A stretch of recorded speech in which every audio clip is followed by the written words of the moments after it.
محبت کے ساتھ نعت پڑھیے، عشق کے ساتھ، ادب کے ساتھ نعت پڑھیے اور ادب کے ساتھ سنیے۔ تصور کیجئے اگر اس بزم میں اعلیٰ حضرت بیٹھے ہوتے اور اس طریقے سے آپ نعت سن رہے ہو تو اس طرح سے پڑھی جا رہی ہوتی، اعلیٰ حضرت گوارا کرتے؟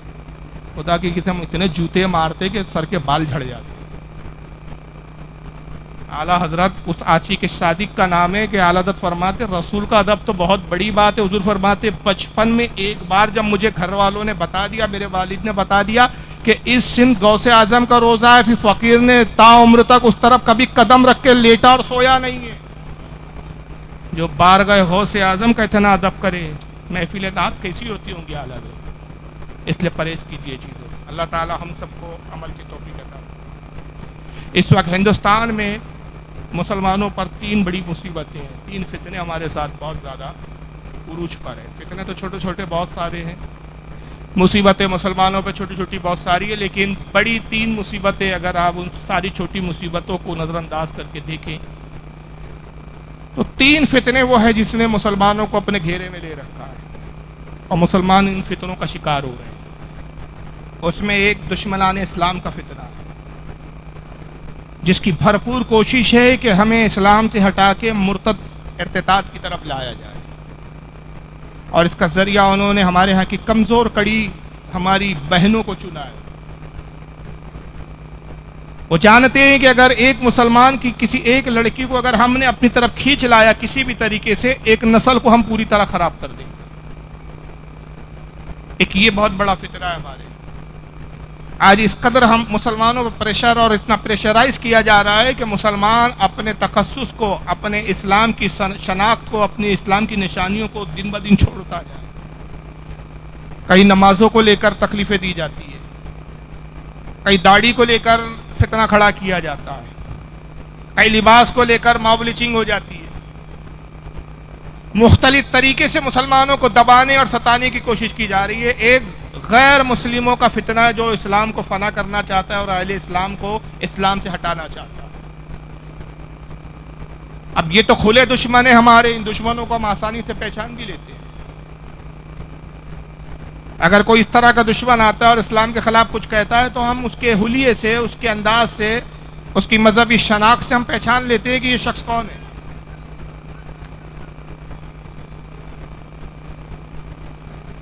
حافظ احسان صاحب تشریف۔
تشریف رکھیے، میں بیٹھ جائیے۔ آپ لوگ دیکھیے وقت بہت کم ہے ہمارے پاس۔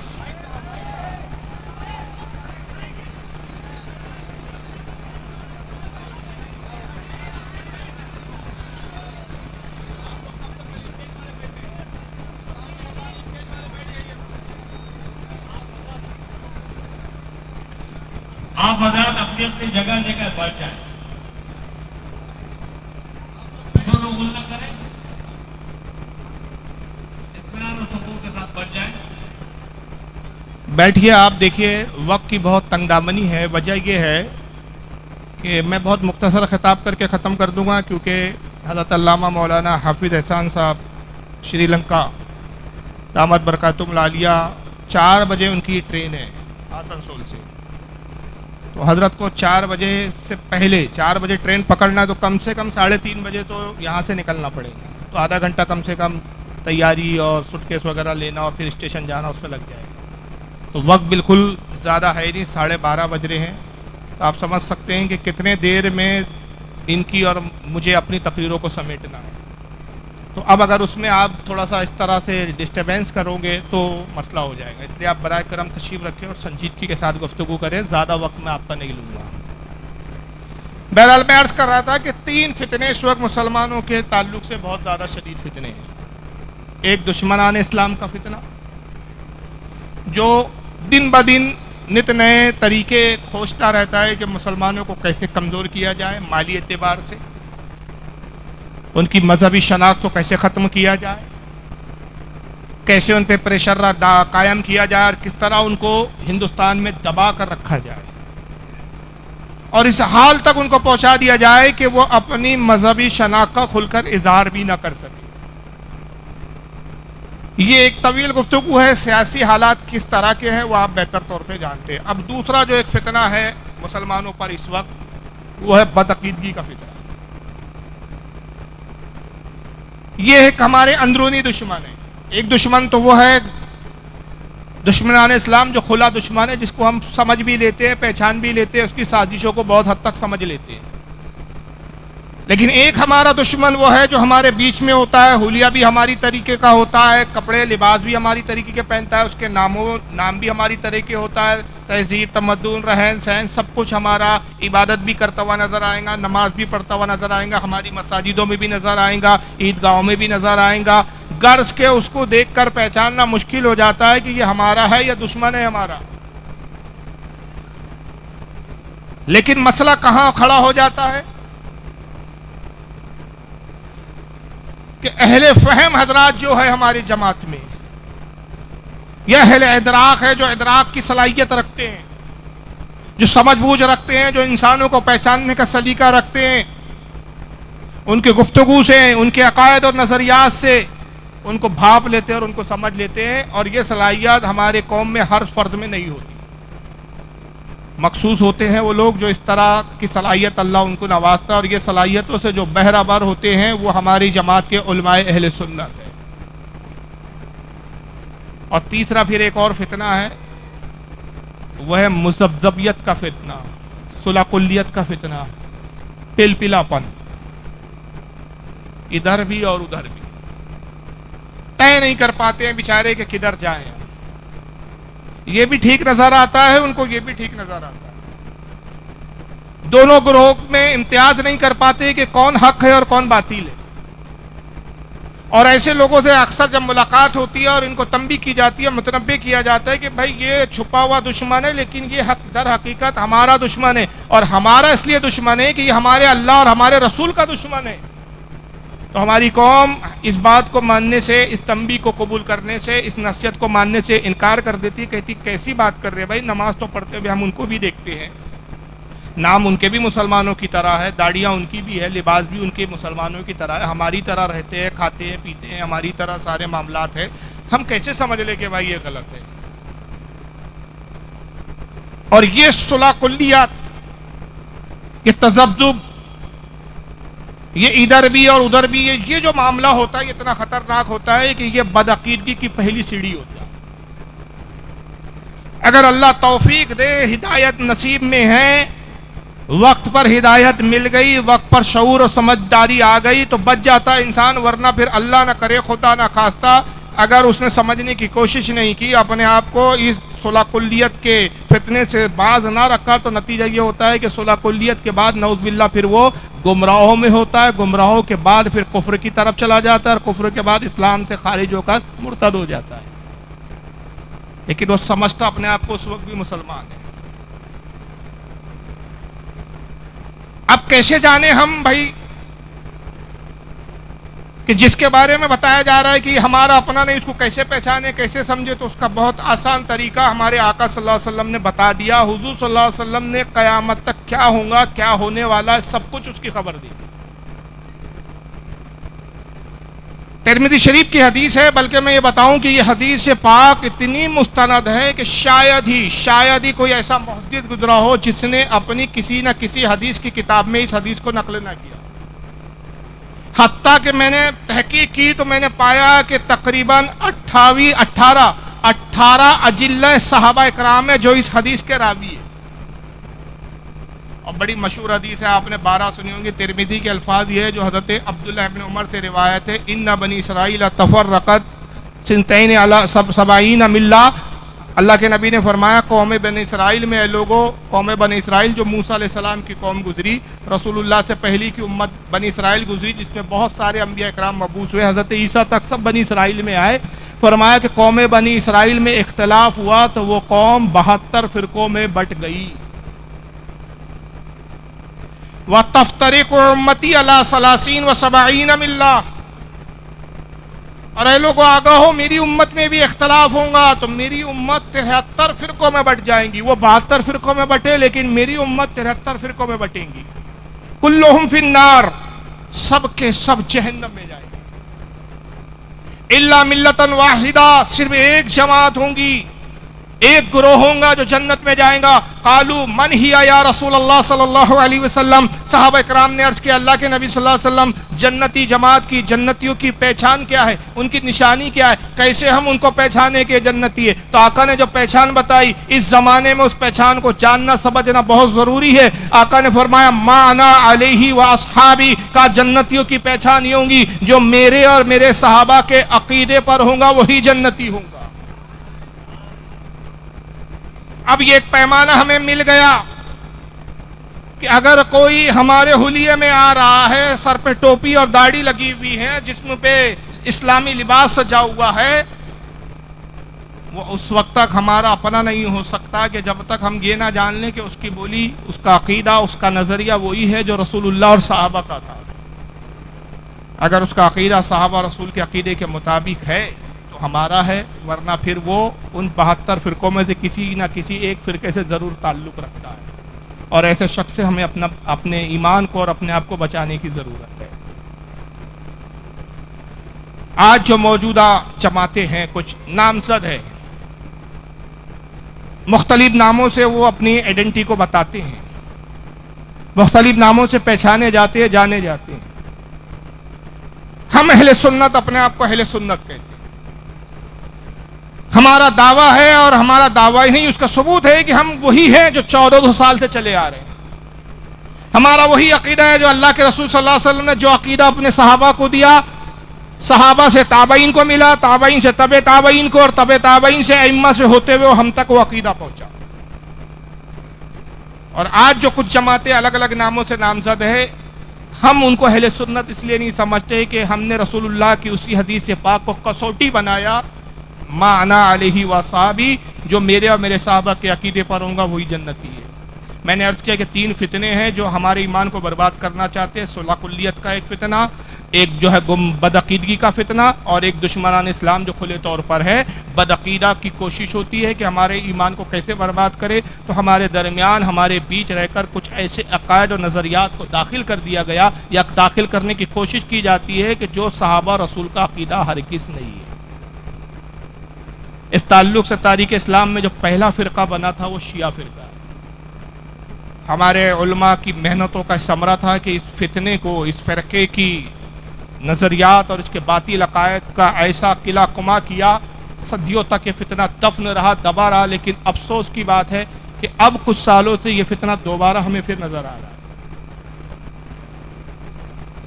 اور اہل بیت کی محبت کی آڑ میں یہ فتنہ ہمارے گھر تک پہنچ چکا ہے۔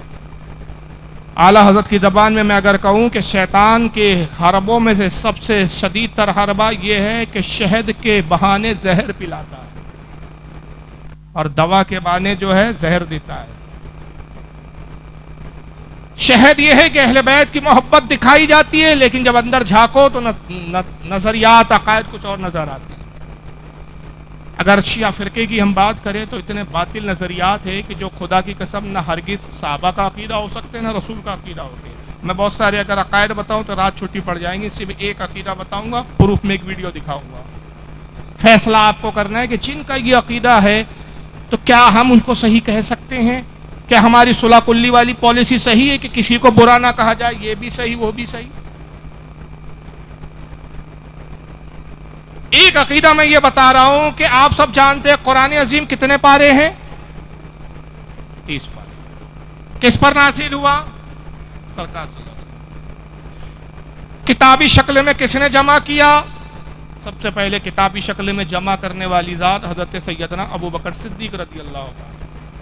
اپنے دور خلافت میں چند صحابہ کی ٹیم تیار کر کے انہوں نے کتابی شکل میں قرآن کو جمع کیا۔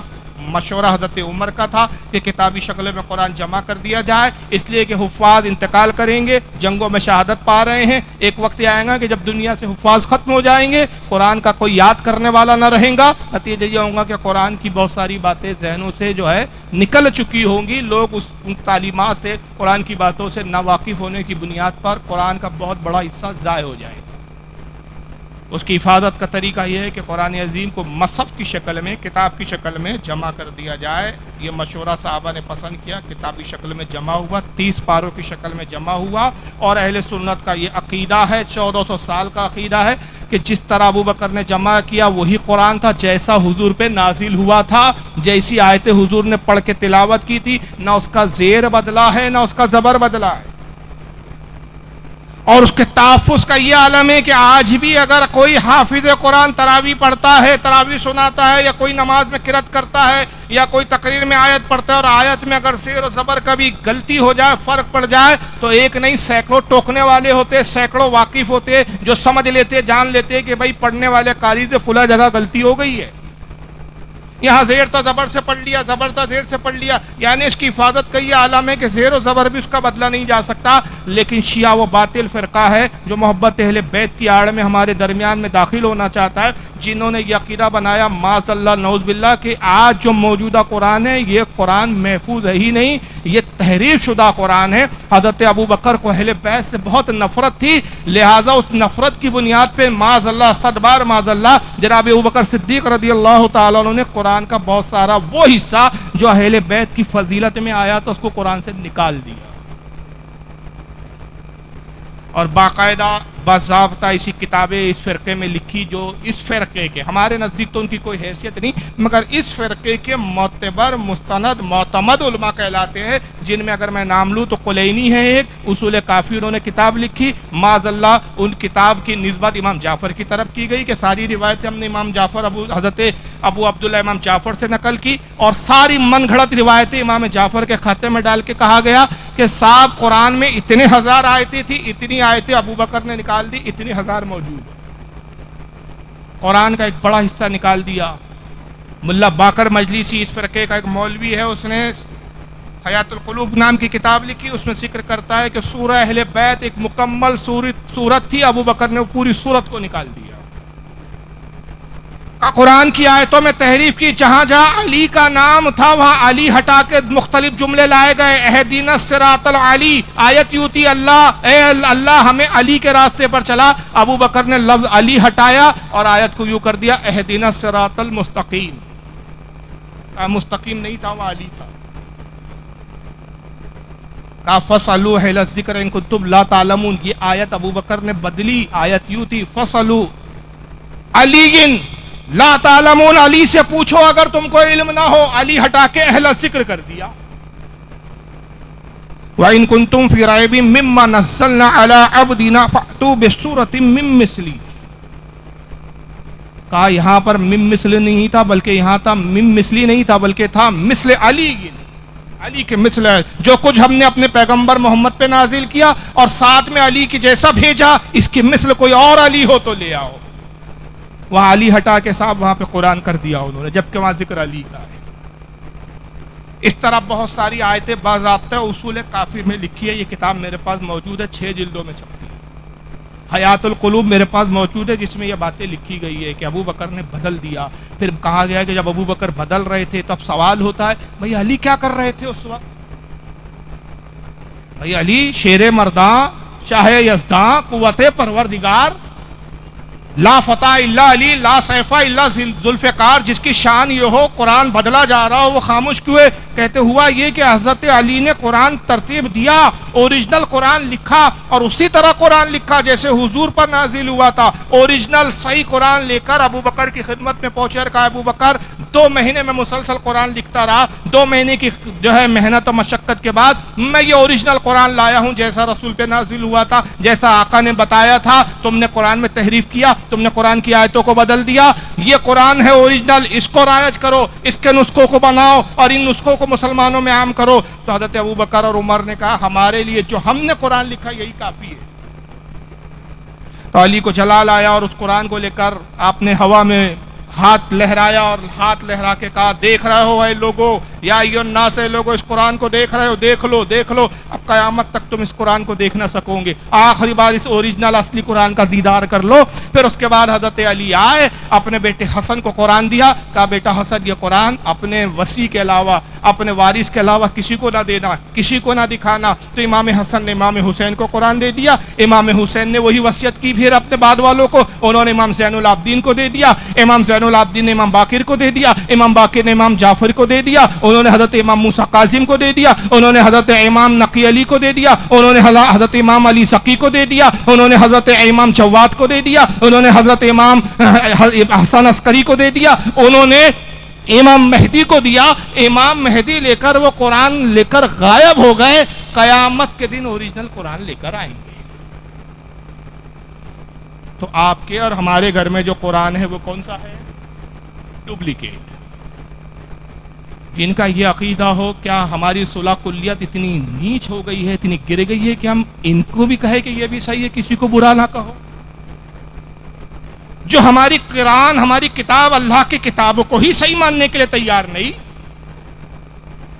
آپ کہیں گے فاروق صاحب ہم کیسے یقین کر لیں؟ آپ نے نام لیے کتابوں کے، ان کتابوں کے تو نام بھی نہیں سنے ہم نے۔ اصول کافی پہلی بار سن رہے ہیں، حیات القلوب ہم پہلی بار سن رہے ہیں، ناسخ التواریخ کی کتاب ہم پہلی بار سن رہے ہیں، بہت ساری کتابوں کے آپ نام اور بھی لے لیں، ہم تو سب پہلی بار سن رہے، کیسے یقین کریں؟ تو میرے پروگرام کی خاصیت یہی ہوتی ہے کہ میں کتابوں کے ساتھ ساتھ کچھ بولتے ہوئے چہرے بھی دکھا دیتا ہوں تاکہ یقین ہو جائے۔ ساؤنڈ چالو رہے اس کا بھائی لیپ ٹاپ کا۔ ابھی حال ہی میں پاکستان کے ایک صاحب ہیں، زندہ ہے مردہ نہیں ہے، میں زندوں کو ہی دکھاتا ہوں۔ ان کا نام ہے جناب مولوی شبیر حسن میسم، پاکستان کی شیعہ اہل تشیع کی ایک بہت بڑی تنظیم ہے جس کا نام ہے الزہرا اکیڈمی، اس کے چیف ہے، ایران سے ان کے روابط اور تعلقات ہیں۔ یہ چھوٹی موٹی ہستی نہیں ہے، ہمارے پڑوسی ملک پاکستان میں اہل تشیع کے بہت بڑے عالم مانے جاتے ہیں۔ یہ تقریر میں دعویٰ کرتے ہیں کہ مبارک و شیعو، وہ قرآن جو غائب ہو گیا تھا وہ ہمیں مل گیا ہے۔ اور کتنے نسخے ملے؟ 4 نسخے ملے، ذرا سنیے کیا کہتے ہیں جناب۔ اس کا ساؤنڈ والے کہاں ہے؟ اس کا ساؤنڈ چالو ہے، لیپ ٹاپ کا ساؤنڈ دیجیے گا۔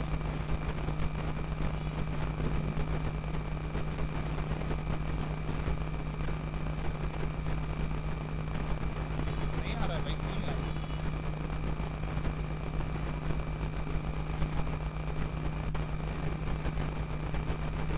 کیا پرابلم ہے بھائی؟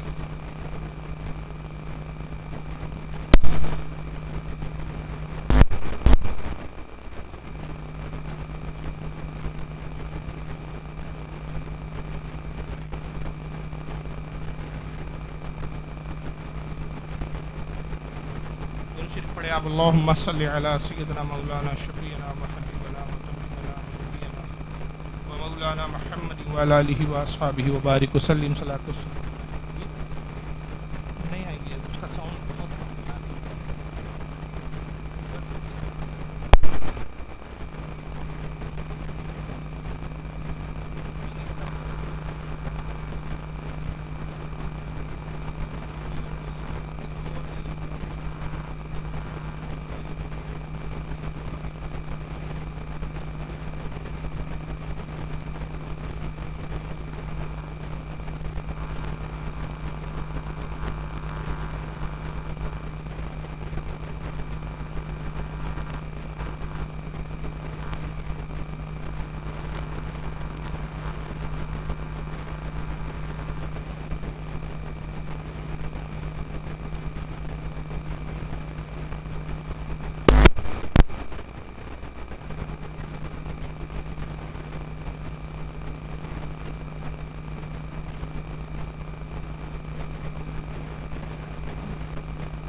یہ کیا کہہ رہے ہیں میں سنا دیتا ہوں آپ کچھ پہ اعتماد کریں، اب اس کے سوا بھی کوئی چارہ نہیں ہے۔ تو یہ شبیر میثمی صاحب جو ہے یہ اس ویڈیو میں کہتے ہیں اور یہ نیٹ پر موجود ہے، اگر آپ ٹائپ کر لیں گوگل اس پر جا کے یوٹیوب وغیرہ پہ کہ مولوی شبیر میثمی اور قرآن اس طرح کو ٹائپ کر دے تو ویڈیو سامنے آ جائے گا۔ تو اس کے اندر کہتے ہیں کہ شیعوں کے لیے خوشخبری ہے کہ جو ائمہ نے اپنے ہاتھوں سے قرآن لکھا تھا، اوریجنل قرآن، اس کے 4 نسخے ہم کو مل گئے، اور اس 4 نسخوں کو ہم نے کیا کیا ہے، برٹش میوزیم لائبریری کو بھیجا ہے برطین میں، تاکہ وہ اس کو چیک کر کے بتائیں کہ یہ اسی زمانے کا کاغذ ہے، اسی زمانے کی سیاہی ہے، تاکہ تصدیق کرے وہ کہ یہ وہی قرآن ہے۔ یعنی انداز لگائیے قرآن اللہ کی کتاب ہے، مسلمانوں کے لیے نازل ہوئی، اور اس کی تصدیق کون کریں گے؟ انگریز لوگ کریں گے۔ یہ ویڈیو سنتے تو آپ کو بڑی دلچسپی محسوس ہوتی، کیونکہ کچھ باتیں مجھے یاد نہیں اور کیا کیا بولا، جو یاد آ رہی ہے میں سنا کے رد کر دوں گا اس کا۔ کہتے ہیں کہ جیسے ہی وہاں سے تصدیق ہو جائیں گی، سیٹسفائی ہو جائیں گے ہم لوگ اور ویریفائی کر دیا جائے گا کہ ہاں یہ وہی قرآن ہے جو علی نے لکھا تھا، تو ہم پھر انقلاب ایران کے بعد، انقلاب ایران کا انقلاب کہتے ہیں کہ بھائی اسلامی انقلاب آیا ایران میں، انقلاب ایران کے بعد شیعوں کا جو سب سے بڑا کارنامہ ہے، بطور کارنامہ ہم دنیا کے سامنے پیش کریں گے۔ 1400 سال کے بعد ہم اوریجنل قرآن کو تلاش کر کے لے آئے، اور ہم بڑے فخر کے ساتھ امت تک یہ اصل قرآن پیش کرتے ہیں۔ اب سوال یہ پیدا ہوتا ہے کہ اس پہ 2 ضرب ہے کہ ایک تو تمہاری ہی کتابیں کہتی ہے کہ امام مہدی لے کر گئے تو قیامت کے وقت لے کر آئیں گے، تو بیچ میں تم کہاں سے لے آئے؟ تو یہ تو ایک عقیدے کا دوگلاپن تمہارا خود ظاہر ہو رہا ہے، اس سے پتہ چل رہا ہے کہ تم دونوں طرف سے باطل ہو۔ اگر تمہارا یہ عقیدہ درست ہے تمہارے نزدیک، ہمارے نزدیک تو دونوں بکواس ہے۔ تمہارے نزدیک عقیدہ اگر درست ہے، اس کو تم صحیح مانتے ہو، اور تمہارے معتبر اور مستند علماء نے لکھا ہے کہ امام مہدی کے پاس اصلی قرآن قیامت کے وقت لے آئیں گے، تو پھر یہ بیچ میں لائے یہ بکواس ہے، یہ جھوٹ ہے، فریب ہے، کذب ہے۔ اور اگر یہ سچا ہے تو پھر امام مہدی والا جو ہم قول اور جو تمہارا عقیدہ ہے وہ جھوٹا ہے، تو تمہارے یہاں سے لے کر جتنے 14 سال سے گڑتے آ رہے تھے کہ امام مہدی لائیں گے، سب جھوٹے قرار پائے۔ تو جس فرقے کے بڑے بڑے علامہ جھوٹے ہو، فرقہ خود کتنا بڑا جھوٹا ہو، تو دونوں طرف سے تم جھوٹے ہو۔ ہمارا تو عقیدہ یہ ہے کہ قرآن دنیا کی واحد وہ کتاب ہے جس کا زیر و زبر تک نہیں بدلا گیا، جس کا سکون تک، جس کا قوم تک نہیں بدلا گیا۔ اس کی وجہ یہ ہے کہ دنیا میں جتنی بھی کتابیں آئی، پچھلی بھی آسمانی کتابیں آئی، اللہ نے ہی وہ کتابوں کو نازل کیا، لیکن حفاظت کا ذمہ خود نہیں لیا۔ صرف قرآن عظیم ہے جس کے بارے میں کہتا اِنَّا نَحْنُ نَزَّلْنَا الذِّكْرَ وَإِنَّا لَهُ لَحَافِظُونَ۔ اے محبوب، ہم نے اس کتاب کو، اس ذکر کو نازل کیا، اور اس کی حفاظت کا ذمہ ہم ہی لے رہے ہیں، ہم اس کی حفاظت کریں۔ تو جب اللہ تعالیٰ نے قرآن عظیم کی حفاظت کا ذمہ لیا ہے تو کس کی مجال ہے کہ قرآن کو بدل دے؟ ہو سکتا ہے کل آپ کہیں کہ بھائی یہ دعویٰ کچھ سمجھ میں نہیں آ رہا ہے، بدلنا کون سی مشکل بات ہے؟ بھائی ہم قرآن لے آئیں، اب اس میں لکھا ہے الحمدللہ رب العالمین، اور رب العالمین کو ہم رب العالمین کر دے تو ہم نے تو بدل دیا۔ بھائی آپ کہتے ہیں زیر زبر نہیں بدل سکتے، ہم نے بدل دیا۔ ہم زیر کی جگہ زبر لکھ دیں، کون ہوتے ہو آپ، کہاں ہاتھ پکڑ سکتے ہو اب ہمارا؟ ہم نے تو بدل دیا، پھر اللہ نے کیا کیا؟ کچھ تو نہیں کیا، معاذ اللہ۔ اگر یہ آپ کا تصور ہے، کسی کا تصور ہو جائے، مسلمان کا تو تصور ہو نہیں سکتا۔ اگر کوئی بیوقوف اس طرح کی حرکت کرے تو اس کو معلوم ہونا چاہیے کہ حفاظت کا ذمہ جو رب فرما رہا ہے تو یہ سیاہی کی حفاظت کی بات نہیں ہو رہی ہے، یہ جو ہے اوراق کی حفاظت کی بات نہیں ہو رہی ہے، بلکہ قرآن جو نفس قرآن ہے اس کی حفاظت کی بات ہو رہی ہے۔ اور یہ ایسا رسول اللہ کا معجزہ ہے جو قیامت تک باقی رہے گا، اور حفاظت ایسے کی کہ تم اوراق بدل سکتے ہو، سیاہی بدل سکتے ہو، حرفوں کو تبدیل کر سکتے ہو، لیکن بچوں کے سینے میں جو قرآن کو اللہ نے حفظ فرما دیا، اس حفظ شدہ دل کے قرآن کو جو نقش ہو گیا اس کو کیسے بدل سکو گے؟ اس کو تم نہیں بدل سکتے۔